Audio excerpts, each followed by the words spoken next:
자, 제18회 정보보안 기사 필기 기출 분리를 계속 할게요. 정보보호 관리 및 법규. 이거는 뭐 제가 그렇게 많이 설명할 게 없어요. 뭐 앞에서 다 얘기했던 거고, 정보 전송 과정에서 송신자와 수신자 간에 정당한지, 정당한 사용자인지 확인한다. 인증 아닙니까? 확인하고 권한 주는 건 인가겠죠. 자, 과학기술정보통신부 인터넷진흥원의 침해 사고 대응에 위하여 수행하는 업무에 해당되지 않는 것은, 자, 그러니까 인터넷진흥원 등이 하지 않는 일은 뭐냐? 그거 묻는 거죠. 1번. 자, 한국정보화진흥원. 침해 사고 대응을 수행하기 위한 업무에 해당되지 않는 것은 정보통신망법 규정에 의한 한국정보화진흥원이 아니라 한국인터넷진흥원이겠죠. 정보화진흥원 뭡니까? NIA거든요. 여기는 이런 보안과 전혀 관련이 없는 기관이에요. 얘는 소프트웨어와 관련이 있는 기관입니다. 쭉 넘어가 볼게요. 사용자 계정 접근 권한에 대한 등록, 해지 및 접근 권한 부여, 변경, 말소 절차에 대한 적절한 설명은 뭐냐? 3번 볼게요. 전보, 퇴직 등 인사이동 발생 시, 그쵸? 인사이동 발생하면 이런 거 해야 되는 거 아닙니까? 그쵸? 예, 그래서 바뀌었으니까. 자, 사이버 폭력에 대한 설명으로 옳지 않은 것은, 이게 더 어려워요, 사실. 3번. 가해자를 찾기가 어렵죠. 이거 그냥 몰라도 아는 거죠. 이런 거 그냥 점수 주는 거죠, 이런 건. 자, 민감 정보에 해당되지 않는 것은 뭐냐? 장애인 여부, 그 다음에 지문 정보, 인종이나 민족에 관한 정보, 혈액형은 아닙니다. 그래서 신체적, 생리적 이런 것들을 민감 정보라고 한다. 요거는 이제 기억해야죠. 쭉 넘어가요.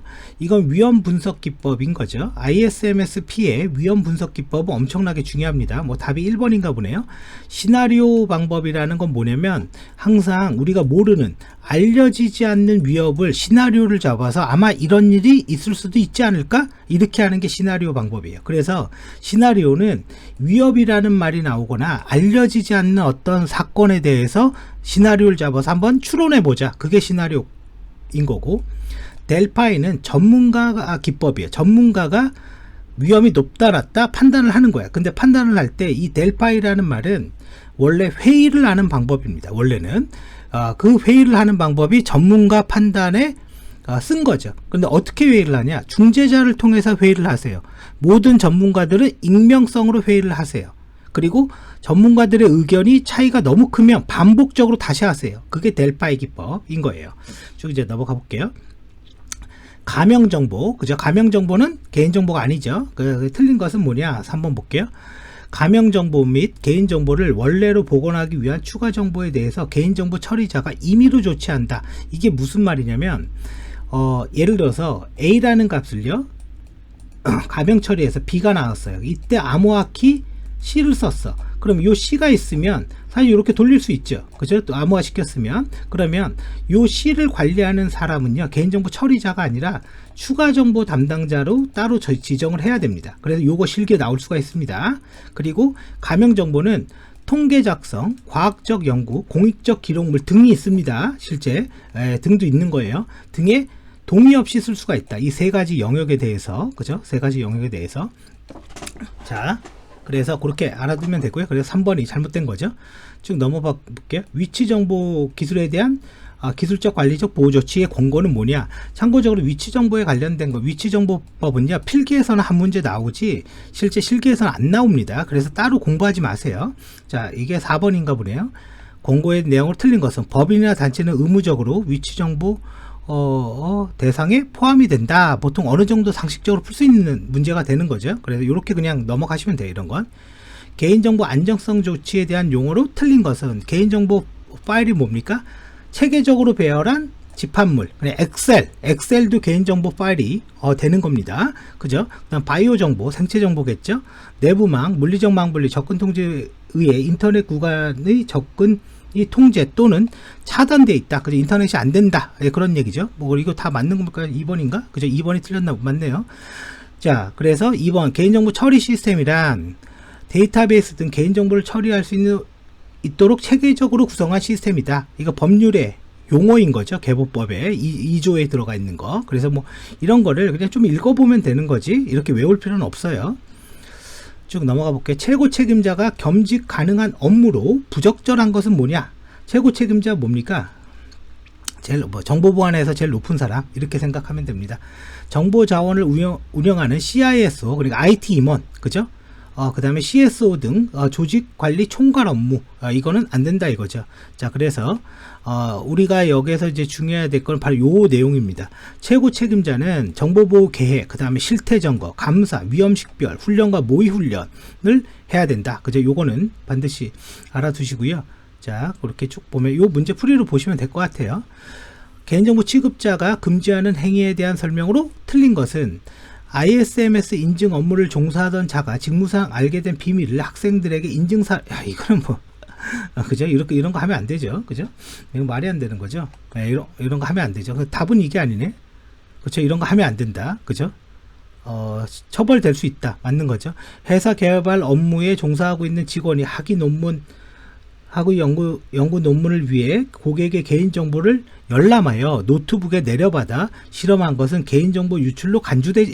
이게 완전 말이 안 되는 거잖아요. 이렇게 공부를 안 해도 이렇게 맞힐 수가 있는 게 있어요. 위험 대응 전략인 거죠. 보안 솔루션을 도입해서 보안 통제를 하기 위한 위험 전략. 이게 무슨 말입니까? 어떤 위험이 있었어. 어떤 문제가 있었다. 그런 얘기입니다. 그래서 그냥 이거 해결해 버리자. 그래서 보안 솔루션 사자. 만약에 그 해결 방법이 솔루션 구매라면 그거를 우리는 감소라고 한다 이거죠.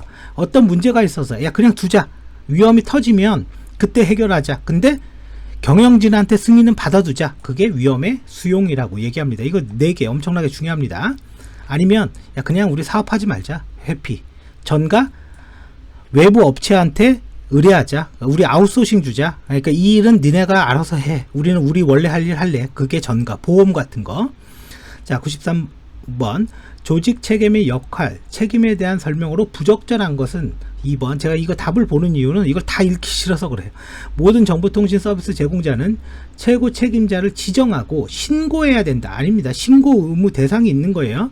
모든 정보통신 서비스 제공자는 최고 책임자를 신고해야 된다. 이게 틀렸죠. 그래서 최고 책임자 지정은 자산 매출액, 총액, 매출액 등 대통령령이 정하는 기준에 따라서 하는 겁니다. 위험관리 절차, 식별하고 분석하고 평가하고 대응한다. 딱 그거죠. 식별, 분석, 평가, 대응, 처리가 대응이라는 뜻이죠. 자, 그래서 2번이 되는 거죠. 굉장히 중요한 문제입니다. 여러분들 보안기사 시험에서. 자, 5단계 방법론, 비즈니스 연속성. 이 비즈니스 연속성 계획이라는 게 뭐냐면 이런 겁니다. 내가 여기에 도요타 자동차 공장을 교토에다가 만들어 놨어요. 그러면 한 달 뒤에 자동차를 유럽으로 100대를 보내야 돼. 근데 이게 지진이 난 거야. 그러면 자동차를 만들 수가 없으니까 수출을 그 날짜에 자동차를 유럽에 못 보내게 되겠죠. 그런 문제를 해결하자가 비즈니스 연속성 계획 BCP입니다. 그 BCP 중에서 IT 정보 시스템에 대한 계획은 DRP라고 얘기하는 거죠. 재해복구 계획이라고 얘기하는 거예요. 그럼 이 글이 말하는 게 뭐냐? 우리 업무에서 가장 중요한 거, 그 다음 우선순위, 리커버리 타임 오버젝티브, 복구 시간을 산출해야 된다. 비즈니스 영향도 분석이 되는 거죠. 이 BCP에서 제일 중요한 게 이겁니다. BIA라고 하죠. 자, 정보보호 및 개인정보 정책을 수립하고 이를 시행하기 위한 시행문서 수립을 작성해야 된대요. 최상위 수준의 정보보호 정책에 대한 설명으로 틀린 것은 1번이네요. 조직의 정보보호 및 개인정보 사항을 구체적으로 시행하기 위한 절차, 주기, 수행 주체 등을 규정하여 조직에 맞게 수립하였다. 근데 이거는 그러니까 이 말은 사실은 틀린 게 하나도 없어요. 없는데 요 말이 이제 핵심인 것 같아요. 최상위 수준이 아닌 거죠. 이거는 실행문서인 거죠. 실행문서. 그러니까 구체적인 거라는 걸 얘기하는 거고, 근데 나머지 것들 봤더니 얘는 근거, 얘는 방향성, 그죠? 그러니까 약간 그 다음에 대상의 범위, 약간 포괄적인 단어들을 쓰고 있는 거죠. 그게 최상위가 되는 거겠죠. 자, 다음 용어에 대한 설명으로 틀린 것은, 자, 4번 볼까요? 개인 신용정보는 개인의 신용도와 신용 거래를 판단할 때 필요한 신용정보로 신용정보 중 기업 및 법인에 관한 정보를 포함하여 살아있는 개인정보로서 성명, 주민등록번호를 통하여 알아볼 수 있다라고 되어 있는데, 일단은 이건 딱 주민등록번호 들어가 있는 게 좀 찝찝하죠. 자, 그 내용 자체가. 자, 그래서 기업 및 법인의 정보를 제외한 살아있는 개인에 관한 신용정보로서 성명, 주민번호, 영상 등을 통해서 알아볼 수 있는 거, 해당 정보로 특정 개인을 알아볼 수 없더라도 쉽게 결합하여서 알아볼 수 있는 거, 요거는 그냥 요대로 딱 알아두시면 될 것 같아요. 자, 넘어가 볼게요. ISO 15408 EAL, CC 인증이죠. 뭐, CC 인증. 정보보호 제품에 대한 인증. 국제표준 ISO 15408. 왜? 이게 시험에 이렇게 나왔거든요. 평가 1레벨부터 7레벨. 7레벨 뭐예요? 가장 이상적인 정보보호 시스템. 1. 정보보호를 하지 않는다. 이 보안 솔루션은. 그냥 간단히 얘기하면 그겁니다. 미니멈. 뭐 이런 뜻이에요. 자, 그래서 CC 인증인 거고. 자, 그 다음에 정보보호 및 개인정보 관리체계 인증, ISMSP에 대한 인증에 대한 설명으로 틀린 것은 의무 인증 대상자에 한해서 다음해 12월 말 31일까지 인증을 받아 다음에라는 게 뭡니까? 그 내년도 얘기하는 거잖아요. 의무 인증 대상의 12월 말이라는 건 대상인 경우 8월 30일까지 인증을 받으면 된다. 자, 그 다음에 자, 그 다음에 뭐 국가 안전 보장 쭉쭉쭉 있는데요. 이거 답이 뭡니까? 정보통신망, 정보통신 기반 시설, 정보보호 시스템. 요거는 여러분들이 이렇게 문장 맞춰보고 이제 읽어보면 되겠죠. 그래서 이런 것들은 그냥 요 기출풀이 문장 정도로 학습을 하면 되는 겁니다. 자, 여기까지 하면 이제 저거죠. 18회 정보보안기사 이제 기출풀이를 완료를 하겠습니다.